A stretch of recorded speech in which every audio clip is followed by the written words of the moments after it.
আসসালামু আলাইকুম। আশা করি আপনারা সবাই অনেক ভালো আছেন।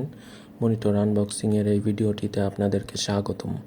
এদিকে টুনটুন মশাই প্রথমেই মনিটর বক্সটির উপর উঠে বসে আছে, তাকে কোনোভাবেই সরানো যাচ্ছে না। চলুন তাহলে দেখে নেওয়া যাক মনিটরটির আনবক্সিং এক্সপিরিয়েন্স কেমন।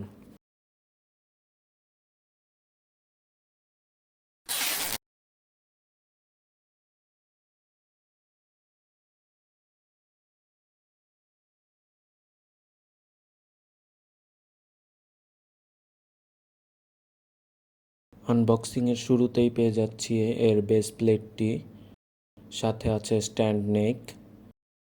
বেস প্লেটটি স্ট্যান্ড নেকের সাথে টুললেসভাবে সেট আপ করা যাবে, বাড়তি কোনো স্ক্রুয়ের ঝামেলা নেই।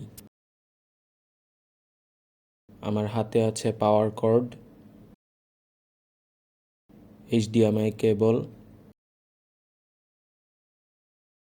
অ্যাডাপ্টার, ইউজার ম্যানুয়াল যা কেউ পড়ে না, এবং প্যাকেজিংটি ঘুরিয়ে নিলে পেয়ে যাচ্ছি মনিটরটি। মনিটরটি স্ট্যান্ডের উপর এনে প্লেস করলেই স্ন্যাপ করবে। মনিটরটির পিছনে বাম সাইডে আছে 3টি পোর্ট, পাওয়ার ইনপুট, HDMI এবং VGA, এবং ডান সাইডে আছে OSD control joystick.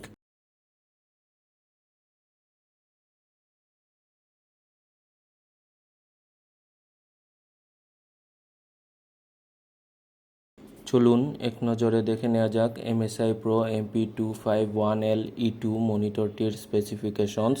মনিটরটির full body প্লাস্টিকের তৈরি।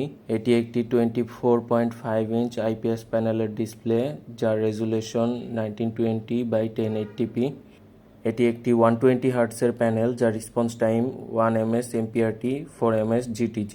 মনিটরটির ব্রাইটনেস 250 নিটস এবং কন্ট্রাস্ট রেশিও 1500:1, যা ডিপ ব্ল্যাক এবং ডিপ হোয়াইট ক্রিয়েট করতে সক্ষম। মনিটরটির কালার গ্যামট হচ্ছে 99% sRGB। মনিটরটি ওয়াল মাউন্ট ও থার্ড পার্টি আর্ম ইনস্টলেশনের জন্য রয়েছে 100x100 মিলিমিটারের ভেজা মাউন্ট।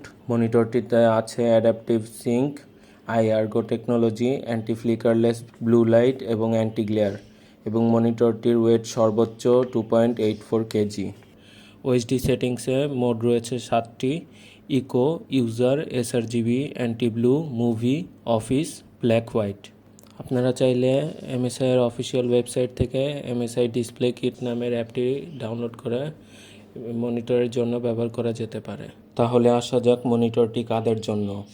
যারা 15,000 টাকার আশেপাশে গ্রাফিক ডিজাইনিং, ভিডিও এডিটিং, টুকটাক গেমিং এবং কন্টেন্ট ওয়াচিংয়ের জন্য কম্বো খুঁজছিলেন, মনিটরটি তাদের জন্যই।